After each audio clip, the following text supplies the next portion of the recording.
ஓம் சாந்தி. அவ்யக்த முரளி 29/3/1981. அவ்யக்த பாப்தாதா, மதுபன். ஞானத்தின் சாரம் நான் மற்றும் என்னுடைய பாபா. பாப்தாதா அனைத்து குழந்தைகளை சம்பன்ன ரூபமாக ஆக்குவதற்காக தினசரி வெவ்வேறு முறையில ஞான துளிகளை கூறிக்கொண்டே இருக்கிறாங்க. அனைத்து துளிகளினுடைய சாரம் அனைத்தையும் சாரத்தில் கொண்டு வந்து புள்ளி ஆகிடுங்க. அனைத்து துளிகளினுடைய சாரம் அனைத்தையும் சாரத்துல கொண்டு வந்து புள்ளி ஆகிடுங்க. இந்த பயிற்சி நிரந்தரமாக இருக்குதா? எந்த காரியத்தையும் செய்து கொண்டே நான் ஜோதி பிந்து, இந்த கர்மேந்திரியங்கள் மூலமா இந்த காரியத்தை செய்விப்பவன் அப்படிங்கிற நினைவு இருக்குதா?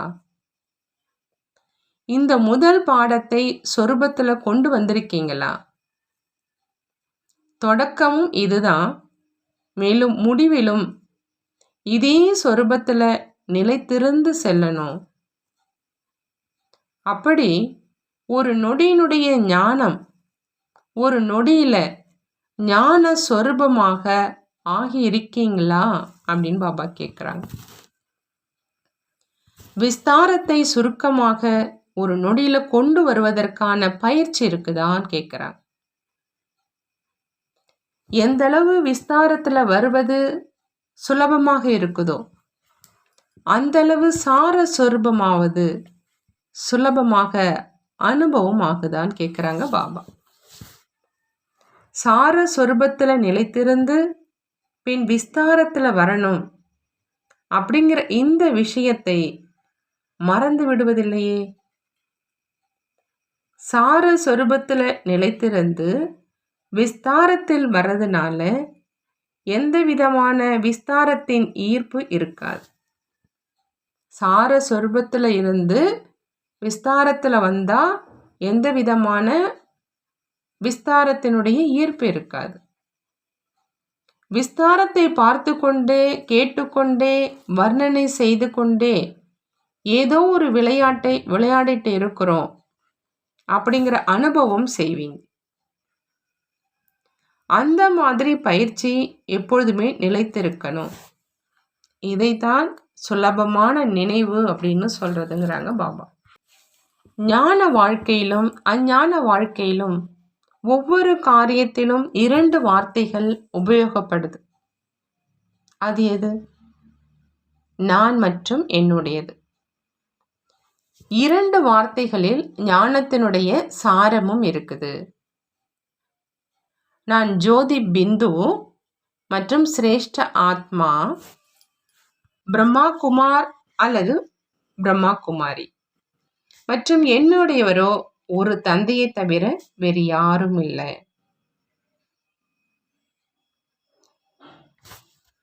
பாபா சொல்றாங்க 2 வார்த்தையில இந்த ஞானத்தினுடைய சாரம் இருக்குது.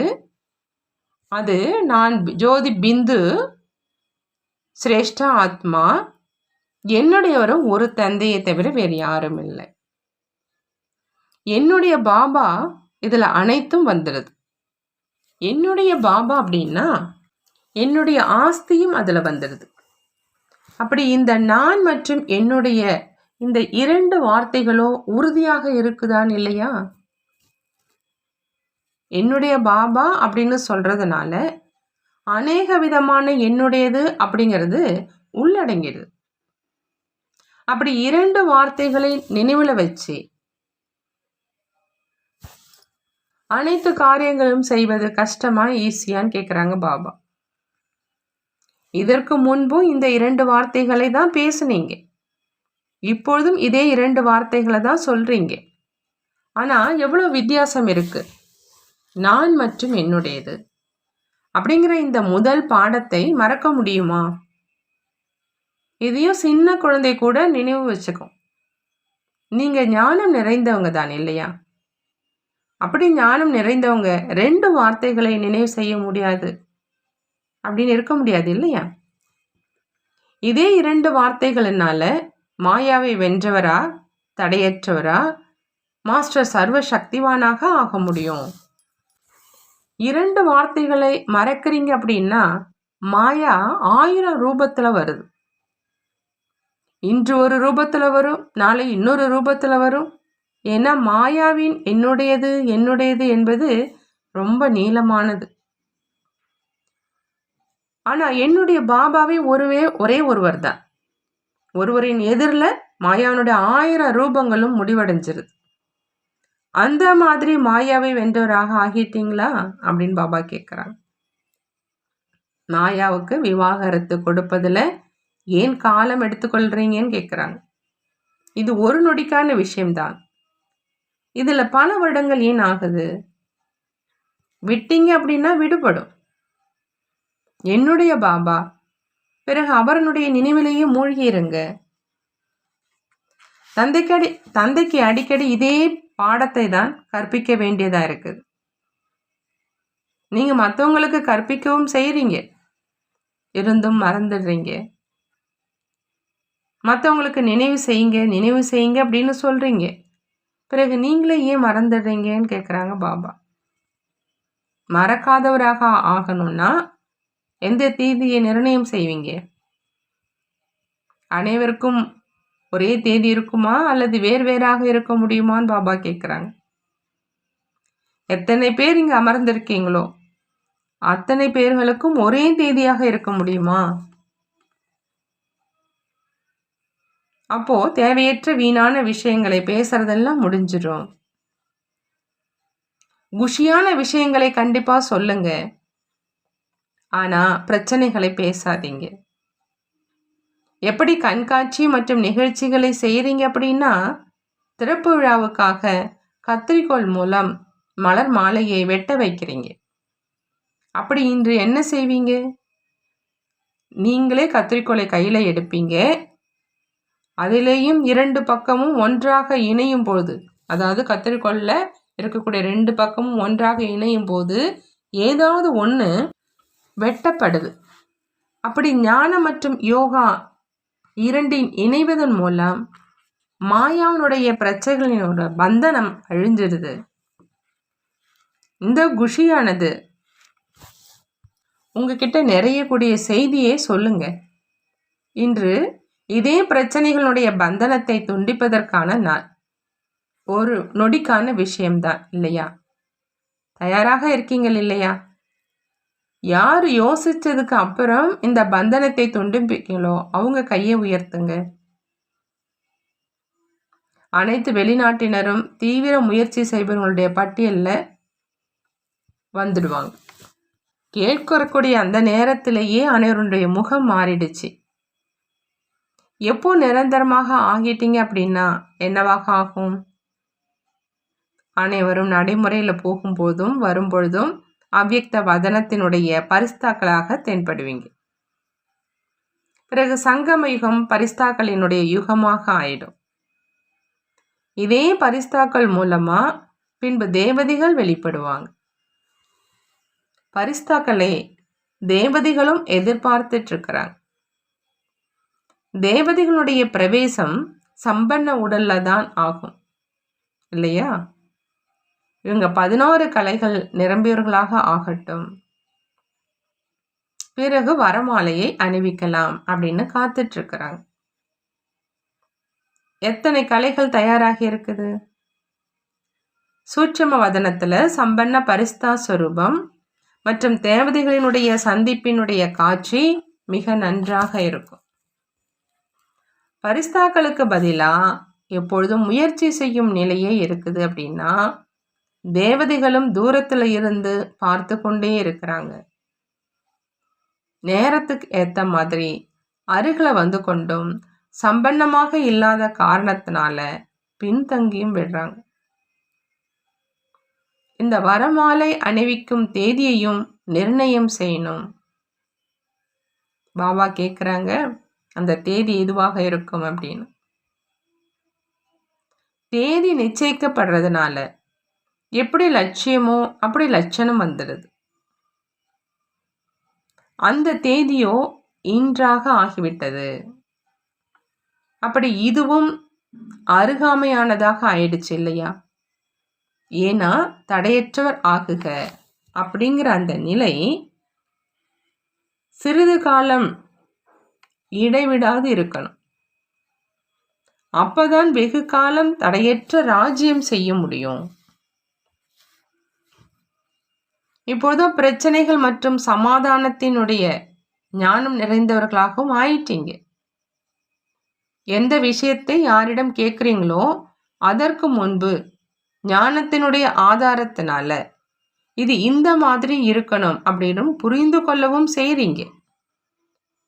மற்றவங்களுக்காக கஷ்டப்படுறதுக்கு பதிலா, நேரத்தை இழப்பதற்கு பதிலா, அதே ஞானத்தின் லைட் மற்றும் மைட்டின் ஞான ஒளி மற்றும் சக்தியின் ஆதாரத்துல ஒரு நொடியில முடிச்சிட்டு ஏன் முன்னேறி செல்லக்கூடாது? என்ன நடக்குது அப்படின்னா, மாயா தூரத்துல இருந்தே அந்த மாதிரி நிழல் போடுது. அதன் மூலமா பலமற்றவராக ஆக்கிடுது. நீங்கள் அந்த நேரத்திலேயே தொடர்பை சரி செய்யுங்க. தொடர்பை சரி செய்யறதுனால மாஸ்டர் சர்வ சக்திவானாக இயல்பாகவே ஆயிடுவீங்க. மாயா தொடர்பை தான் தொய்வாக்குது. அதனுடைய பாதுகாப்பை மட்டும் செய்யுங்க. எங்கேயோ தொடர்பு தொய்வான காரணத்தினால தான் பலமின்மை வந்துடுது. அதை புரிஞ்சுக்கிங்கிறாங்க பாபா. என்ன ஆச்சு, ஏன் ஆச்சு அப்படி இதை யோசிக்காதீங்க. ஏன் என்பதற்கு பதிலா தொடர்பையே சரி செஞ்சிட்டீங்க அப்படின்னா அனைத்தும் முடிஞ்சிடும். சகயோகத்துக்காக நேரம் கொடுங்க. அது ஒன்றும் பாதகம் கிடையாது. யோகத்தினுடைய வாயுமண்டலம் வைப்ரேஷனை உருவாக்குவதற்காக சகயோகத்தை எடுத்துக்குங்க. மற்றபடி மற்ற வீணான விஷயங்கள் பேசுறது மற்றும் விஷயத்தினுடைய விஸ்தாரத்தில் செல்வது, இதற்காக யாருடனும் ஒத்து போகாதீங்க. அது நற்சிந்தனையாளராக ஆக்கிடும். இதுவும் பரசிந்தனையாக ஆயிடும். அனைத்து பிரச்சனைகளுக்குமான மூல காரணம் தொடர்பு தொய்வாகுவது. இந்த ஒரு விஷயம்தான் இருக்குது. நாடகத்தில் எனக்கு இல்லை, எனக்கு சகயோகம் கிடைக்கல, எனக்கு உரிய இடம் கிடைக்கல அப்படிங்கிற இது எல்லாமே வீணான விஷயங்கள். எல்லாமே கிடைச்சிடும். நீங்கள் தொடர்பை சரியாக வச்சிங்க அப்படின்னா அனைத்து சக்திகளும் உங்கள் எதிரில் சுற்றிக்கிட்டே இருக்கும். எங்காவது செல்வதற்கும் கூட நேரமே கிடைக்காது. பாப்தாதாவின் எதிரில் சென்று அமர்ந்துட்டீங்க அப்படின்னா தொடர்பை இணைப்பதற்காக பாப்தாதா உங்களுடைய சகயோகியாக ஆகிடுவார். ஒருவேளை ஓரிரு வினாடி அனுபவம் ஆகலை அப்படின்னாலும் குழப்பம் அடைஞ்சிடாதீங்க. துண்டிக்கப்பட்டிருக்கக்கூடிய அந்த தொடர்பை இணைப்பதில் ஒரு வினாடி அல்லது நிமிடமும் ஆகலாம். ஆகினால தைரியத்தை இழக்காதீங்க. நிச்சயம் அப்படிங்கிற அந்த அஸ்திவாரத்தை அசைக்காதீங்க. மேலும் நிச்சயத்தை இன்னும் அதிகமாக பரிபக்குவம் ஆக்குங்க. பாபா என்னுடையவர், நான் பாபானுடையவன் அப்படிங்கிற இதே ஆதாரத்தினால நிச்சயத்தினுடைய அஸ்திவாரத்தை இன்னும் உறுதியாக்குங்க. தந்தையையும் தன்னுடைய நிச்சயத்தின் பந்தனத்தில் கட்டி போட முடியும். தந்தையும் செல்ல முடியாது. இந்த அளவு அதிகாரம் குழந்தைகள் உங்களுக்கு இந்த நேரம் கிடைச்சிருக்கு. அதிகாரத்தை, ஞானத்தை உபயோகிங்க. குடும்பத்தினுடைய சகயோகத்தை உபயோகிங்க. புகார் எடுத்துக்கொண்டு இங்கு வராதீங்க. சகயோகம் வேண்டும் அப்படின்னும் கேட்காதீங்க. நிகழ்ச்சியை நிர்ணயம் செய்யுங்க. என்ன செய்வேன், எப்படி செய்வேன் அப்படின்னு பயப்படாதீங்க. ஆனால் சம்பந்தத்தின் ஆதாரத்தில், சகயோகத்தின் ஆதாரத்தினால செல்லுங்க. புரிந்ததா அப்படின்னு பாபா கேட்குறாங்க. ஒரு நொடியில் கீழே இறங்குவது, ஒரு நொடியில் மேலே செல்வது அப்படிங்கிற இந்த சமஸ்காரத்தை மாற்றம் செய்யுங்க. இரட்டை வெளிநாட்டினர் கீழே இறங்குவதிலும் விரைவாக இறங்கிடுறாங்க, மேலே செல்வதிலும் விரைவாக சென்றுடுறாங்க. நடனமும் அதிகம் ஆடுறாங்க, ஆனால் பயப்படும் நடனத்தையும் நன்றாக ஆடுறாங்க. பாபா சொல்கிறாங்க, இப்போ இதையும் நீங்கள் பரிவர்த்தனை செய்யணும். நீங்கள் மாஸ்டர் ஞானம் நிறைந்தவர்கள், பிறகு இந்த பயப்படக்கூடிய நடனத்தை ஏன் ஆடுறீங்கன்னு பாபா கேட்குறாங்க. உண்மை மற்றும் தெளிவு அப்படிங்கிற லிஃப்டின் காரணமாக முன்னேறிக்கிட்டும் இருக்கீங்க. இந்த விசேஷம் நம்பர் 1ஆக இருக்குது. இந்த விசேஷத்தை பார்த்து பாப்தாதா குஷி அடைகிறாங்க. இப்போ பயப்படும் நடனத்தை மட்டும் விட்டுட்டீங்க அப்படின்னா மிக வேகமாக முன்னேறி போவீங்க. வரிசை எண்ணை மிக முன்னுக்கு எடுத்துடுவீங்க. இறுதியில் வந்தவங்களும் வேகமாக போவாங்க, வேகமாக போய் முதல்ல வருவாங்க. அப்படிங்கிற இந்த விஷயமும் அனைவருக்கும் உறுதியாக இருக்குதுதான் இல்லையா அப்படின்னு கேட்குறாங்க பாபா. குஷியினுடைய நடனத்தையோ வேணும்னா நல்லா ஆடுங்க, தந்தையின் கையை விடுறீங்க அப்படின்னா இவர் எங்கே போய் கொண்டிருக்கிறார் அப்படின்னு தந்தைக்கு பிடிப்பது கிடையாது. தந்தையினுடைய கையோடு கை கோர்த்தது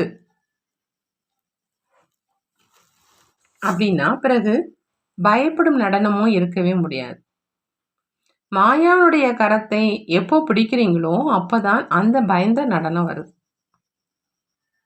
தந்தைக்கு உங்கள் மேல் அந்த அளவு அன்பு இருக்குது. அதன் காரணமா நீங்க இன்னொரோடு செல்றதை பார்க்கவும் முடியாது அவங்களால. எவ்வளவோ அலைந்து திரிந்து கடினங்களை சந்திச்சு பிறகு தந்தையிடம் வந்து சேர்ந்திருக்கீங்க அப்படின்னு தந்தை தெரிஞ்சிருக்கிறாங்க அப்படின்னா குழப்பமடைய எப்படி விடுவார்? சாக்கார ரூபத்திலும் நீங்க பார்த்திருக்கீங்க. ஸ்தூலமாகவும் குழந்தைகள் எங்காவது போறாங்க அப்படின்னா பாப்தாதா குழந்தைகளிடம் வா குழந்தையே வா குழந்தையே அப்படின்னு சொல்றாங்க. எப்போ மாயா தன்னுடைய ரூபத்தை காண்பிக்குது அப்படின்னா இந்த வார்த்தையை நினைவுல வைங்க. அமிர்த வேலையினுடைய நினைவை சக்திசாலியாக ஆக்குவதற்காக முதல்ல தன்னுடைய சொரூபத்தை சக்திசாலியாக ஆக்குங்க. புள்ளி ரூபமாக ஆகி அமர்ந்தாலும் சரி அல்லது பரிஸ்தா ரூபத்தில் அமர்ந்தாலும் சரி, என்ன காரணம் என்றால் சுயம் தன்னுடைய ரூபத்தை மாற்றுறது கிடையாது. தந்தையை மட்டும் அந்த ரூபத்தில் பார்க்குறீங்க. தந்தையை புள்ளி ரூபத்தில் அல்லது பரிஸ்தா ரூபத்தில் பார்ப்பதற்கு முயற்சி செய்கிறீங்க. ஆனால் எதுவரை நீங்களே அந்த மாதிரி ஆகலையோ அதுவரை சந்திப்பை செய்ய முடியாது. தந்தையை மட்டும் அந்த ரூபத்தில் பார்ப்பதற்கான முயற்சி செய்வதோ பக்தி மார்க்கத்துக்கு சமமாக ஆயிடுது.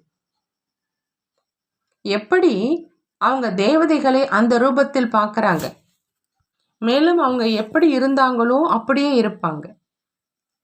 அந்த நேரம் வாயுமண்டலம் குஷியானதாக இருக்கும். கொஞ்ச நேரத்துக்கு பிரபாவம் ஏற்படும், ஆனால் அந்த அனுபவம் ஆவது கிடையாது. ஆகையினால முதல்ல சுயஸ்வரூபத்தை மாற்றுவதற்கான பயிற்சி செய்யுங்க. பிறகு மிக சக்திசாலியான நிலை அனுபவம் ஆகும். தாதிகளோடு அவ்யக்த பாப்தாதாவினுடைய சந்திப்பு விதவிதமானவங்களை பார்த்து குஷி ஏற்படுதுதான் இல்லையா? இருந்தாலும் இவங்க நல்ல தைரியம் உள்ளவங்க. தன்னுடைய அனைத்தையும் மாற்றம் செய்வது, மேலும் மற்றவர்களை தன்னுடையவர்களாக ஆக்குவது, இதுவும் இவர்களுடைய தைரியம்தான். அந்த அளவு மாறிவிட்டார்கள். அவங்க நம்முடைய பரிவாரத்தை சேர்ந்தவங்க அப்படின்னு தென்படுறாங்க. இதுவும் நாடகத்தில் இவங்களுடைய விசேஷ பங்கு. என்னுடையவங்க அப்படிங்கிற அந்த உணர்வின் மூலமாகத்தான் இவங்க முன்னேறிக்கிட்டு இருக்கிறாங்க. ஒவ்வொருவரையும் பார்த்து குஷி ஏற்படுது. முதலிலோ ஒரே பாரதத்தை சேர்ந்தவங்களாக அநேக மரங்கள் அடங்கிய ஒரு கெட்டி மரமாக இருந்து, ஆனால் இப்போ உலகின் நாலாபுறங்களிலும் இருக்கிற மூலைகளெல்லாம் சென்று அநேக சமஸ்காரம், அநேக மொழிகள், அநேக உணவு பழக்க வழக்கங்களுடைய அனைத்து ஆத்மாக்களும் ஒரே மரத்தினுடையவர்களாக ஆகிட்டாங்க. இதுவும் அதிசயம்தான் இல்லையா? அனைவரும் ஒன்றாக இருந்தாங்க, மேலும் இருக்கிறாங்க, இன்னும் இருப்பாங்க. அந்த மாதிரி அனுபவம் செய்கிறாங்க. அனைவருடைய அன்பு விசேஷமாக கிடைத்தே விடுது. பாண்டவர்களோடு அவ்யக்த பாப்தாதாவினுடைய சந்திப்பு, அனைவரும் பெரும் வள்ளல்கள் தான் இல்லையான்னு கேட்குறாங்க பாபா. யாருக்காவது குஷி கொடுப்பது இது அனைத்தையும் விட மிகப்பெரிய புண்ணிய காரியம். இது சேவை. பாண்டவர்களோ எப்பொழுதும் ஒரே சீரான நிலையில ஒற்றுமையில இருக்கக்கூடிய சிக்கனத்தை கடைபிடிக்கிறவங்க தான் இல்லையா? அனைத்து பாண்டவர்களும் மகிமைக்கு தகுதியானவர்கள், பூஜைக்குரியவர்களாகவும் இருக்கிறாங்க. பக்தர்களுக்காகவோ இப்பொழுதும் பூஜைக்குரியவர்களாகத்தான் இருக்கீங்க. பிரத்யட்சமாக மட்டும் ஆகல. பாண்டவர்களுடைய பூஜை கணேசர் மற்றும் ஹனுமானினுடைய ரூபத்துல மட்டும்தான் நடக்குது.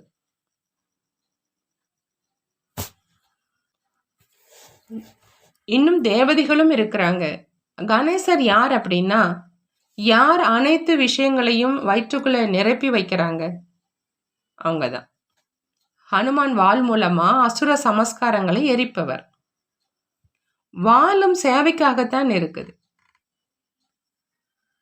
கேட்க வேண்டும் என்ற வாள் இல்ல, விஷயத்தை உள்ளடக்கி வைக்கிறவங்க.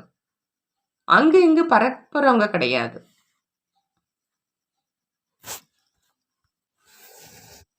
அங்கு இங்கும் பரப்புவர்கள் அப்படிங்கிற அந்த விஷயம் பாண்டவர்கள்ட்ட கிடையாது. அனைவரும் எப்பொழுதும் திருப்தியாக இருக்கீங்க தான் இல்லையான்னு பாபா கேட்குறாங்க. பாண்டவ பதி மற்றும் பாண்டவர்கள் எப்பொழுதும் இணைந்த ரூபத்தில் இருக்கிறாங்க. பாண்டவ பதி பாண்டவர்கள் இன்றி எதையும் செய்ய முடியாது. எப்படி சிவசக்தி இருக்கிறாங்களோ அதே மாதிரி தான் பாண்டவ பதியை முன்னுக்கு வைக்கிறோம். அப்படின்னா இணைந்த ரூபம் எப்பொழுது நினைவில் இருக்குதா? எப்பொழுதுமே நினைவில் இருக்குதா அப்படின்னு பாபா கேட்குறாங்க. எப்பொழுதாவது தன்னை தனிமையில் இருப்பதாக உணர்வதில்லையே. நண்பன் யாராவது வேண்டும் என்று அப்படி உணரவில்லையே.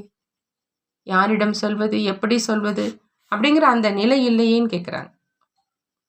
யார் எப்பொழுதும் இணைந்த ரூபத்தில் இருக்கிறாங்களோ அவங்க எதிரில் பாப்தாதா நடைமுறையில் அனைத்து உறவுகளால எதிரில் இருக்கிறாங்க. எவ்வளவு ஈடுபாடு இருக்குமோ அந்த அளவு விரைவில் தந்தை எதிரில் இருப்பாங்க. அவரும் நிராகாரமானவர். ஆகாரமாக இருக்கிறார். அவருடன் எப்படி பேசுவது என்று அப்படி இருக்க வேண்டாம். யார் அவர்களுக்குள் பேசிக்கொள்வதிலும் நேரத்தை செலவிடுறாங்களோ அவங்க தேடுவாங்க. இங்கேயும் தேடுவதற்கு மற்றும் நேரம் கொடுப்பதற்கான அவசியமே இல்லை. எங்கு அழைத்தாலும் அங்கே ஆஜராகிடுவார். ஆகவே தான் அழைத்தேன் வந்தார் அப்படின்னு சொல்றாங்க. அந்த மாதிரி அனுபவமாகதான் பாபா கேட்குறார். இப்போ நாளாக நாளாக எப்படி நடைமுறையில் என்று பாப்தாதா வந்தாங்க, எதிரில் வந்து கையை பிடிச்சாங்க. புத்தியால் அல்ல, கண்களால் பார்ப்பீங்க, அனுபவம் ஏற்படும். அந்த மாதிரி அனுபவம் ஏற்படுவதை நீங்கள் பார்ப்பீங்க. ஆனால் இதில் ஒரு தந்தை தவிர வேறு யாரும் இல்லை அப்படிங்கிற அந்த பாடம் மட்டும் உறுதியாக இருக்கணும். எப்பொழுதாவது எல்லைக்குட்பட்ட வைராக்கியம் வருவது கிடையாது. எல்லைக்கு அப்பாற்பட்ட வைராக்கியமும் இருக்கணும். அனைவரும் யக்கிய சேவையினுடைய பொறுப்பு அப்படிங்கிற சவாலை எடுத்துட்டீங்க. இப்போ நாம் அனைவரும் ஒருவர், நம் அனைவருடைய அனைத்து காரியமும் ஒன்று அப்படிங்கிறத மட்டும் நடைமுறையில் தென்படணும். இப்போ ஒரு ரெக்கார்டு, அதாவது நடப்பதை தயார் செய்யணும், பதிவு செய்யணும். அது என்ன? அந்த ரெக்கார்டு வாயினுடையது கிடையாது. ஒவ்வொருவருக்கும் ரெக்கார்டு கொடுப்பதனுடைய ரெக்கார்டு. இந்த ரெக்கார்டு தான், அதாவது இசைத்தட்டு நாலாபுறங்களிலும் ஒலிக்கும். மரியாதையை கொடுக்கணும், மரியாதையை பெறணும். சிறியவர்களுக்கும் மரியாதை கொடுக்கணும், பெரியவர்களுக்கும் மரியாதை கொடுக்கணும். இந்த மரியாதையை கொடுக்கும் இசைத்தட்டு உருவாகணும். இப்போ நாலாபுறங்களிலும் இந்த இசைத்தட்டிற்கான அவசியம் இருக்குது. சுய முன்னேற்றம் மற்றும் உலக முன்னேற்றம் இரண்டுக்குமான திட்டம் சேர்ந்தே இருக்கணும். தெய்வீக குணங்களின் மகத்துவத்தை சிந்தனை செய்யுங்க. ஒவ்வொரு குணத்தையும் கடைபிடிப்பதில் என்ன பிரச்சனை வருது அப்படின்னு சிந்தியுங்க. அதை அகற்றிவிட்டு குணத்தை கடைபிடித்து நாலாபுறங்களிலும் அனைவரும் அனுபவம் செய்யும் அளவுக்கு நறுமணத்தை பரப்புங்க. புரிந்ததா அப்படின்னு பாபா கேட்குறாங்க. வரதானம்: ஒரே பலம், ஒரே ஒருவர் மேல் உள்ள நம்பிக்கையின் ஆதாரத்தில் அடைய வேண்டிய இலக்கை அருகில் அனுபவம் செய்யக்கூடிய தைரியம் உள்ளவர்கள் ஆகுக. தைரியம் உள்ளவர்களாக ஆகணும் அப்படின்னா அதுக்கு பாபா சொல்றாங்க, ஒரே பலம் மற்றும் ஒரே ஒருவர் மேல் உள்ள நம்பிக்கையினுடைய ஆதாரத்துல அடைய வேண்டிய அந்த இலக்கை அருகில் அனுபவம் செய்யணும் அப்படின்னு. உயர்ந்த இலக்கை சென்றடைவதற்கு முன்பு சூறாவளி புயல் வரத்தான் செய்யும். படகு அக்கறை செல்வதற்கு முன்பு இடையில நீர் சுழிகளை கடந்து செல்லத்தான் வேண்டும். ஆகையினால அவசரத்துல பயப்படாதீங்க, களைப்படையாதீங்க மற்றும் நிற்காதீங்க. துணைவனை துணையாக வச்சுக்கிட்டீங்க அப்படின்னா ஒவ்வொரு கடினமும் சுலபமாயிடும். தைரியம் உள்ளவராகி தந்தையினுடைய உதவிக்கு பாத்திரமானவராக ஆகுங்க. ஒரே பலம், ஒரே நம்பிக்கை அப்படிங்கிற இந்த பாடத்தை எப்பொழுதும் உறுதியாக வச்சுக்கிட்டீங்க அப்படின்னா இடையில உள்ள நீர் சுழிகளை சுலபமாக கடந்து சென்றுடுவீங்க. பிறகு அடைய வேண்டிய இலக்கு அருகில அனுபவமாகும். ஸ்லோகன்: யார் இயற்கையையும் சேர்த்து ஒவ்வொரு ஆத்மாவுக்காகவும் சுப பாவனை வைக்கிறாங்களோ அவங்க தான் உலகத்துக்கு நன்மை செய்கிறவங்க. உலகத்துக்கு நன்மை செய்யக்கூடியவங்க இயற்கைக்கும் ஒவ்வொரு ஆத்மாவுக்கும் சுப பாவனை வைப்பாங்க. நல்லது. ஓம் சாந்தி. நன்றி பாபா, நன்றி.